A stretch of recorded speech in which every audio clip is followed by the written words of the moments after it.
ABRI itu suatu doktrin yang menjelaskan bahwa militer ataupun polisi, militer khususnya ya, tidak hanya mengurusi urusan pertahanan, tapi juga terlibat dalam urusan sosial politik.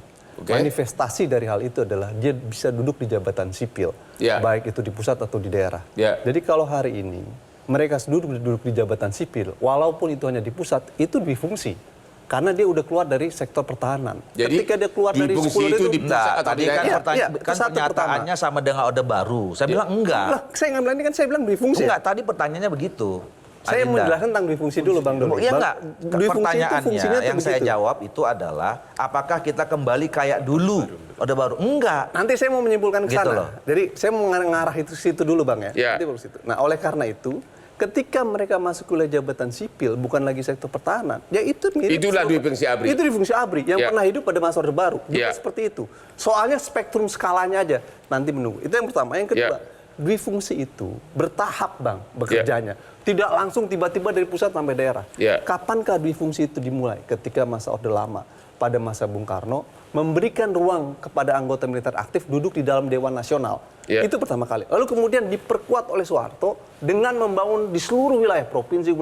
Nah, itulah kemudian ditolak. Jadi, apa yang terjadi hari ini adalah baik DPR ataupun pemerintah sedang membuka kotak Pandora secara perlahan dui fungsi itu. Nah, kalau ini didiamkan, ini berbahaya.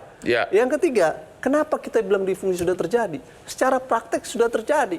Dia keluar dari 10 yang diatur Undang-Undang TNI 34 2004 dan meluas kemanapun. Itu fakta, nggak bisa dibantah. Ombudsman sudah menyebutkan bahwa memang terjadi perluasan kewenangan TNI dulu di jabatan sipil dan itu melanggar Undang-Undang TNI dan itu difungsi. Yang keempat, Bang, dui fungsi itu selalu ditopang oleh struktur. Apa strukturnya? Namanya komando teritorial. Panglima TNI, Menteri Pertahanan menyebutkan bahwa akan ada perluasan 22 komando teritorial dari 15 yang sudah ada.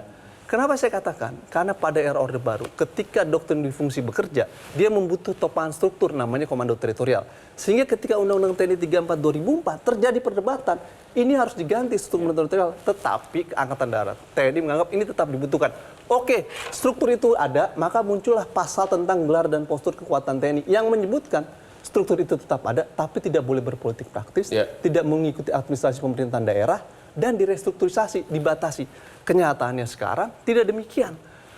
Menteri Pertahanan menyatakan akan memperluas 22 komando teritorial mengikuti struktur administrasi pemerintahan sipil, juga mengikuti struktur Kapolda.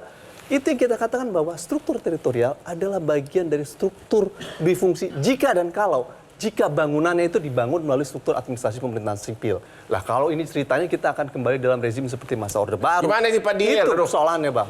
Jelajahi cara baru mendapatkan informasi. Download Metro TV Extend sekarang.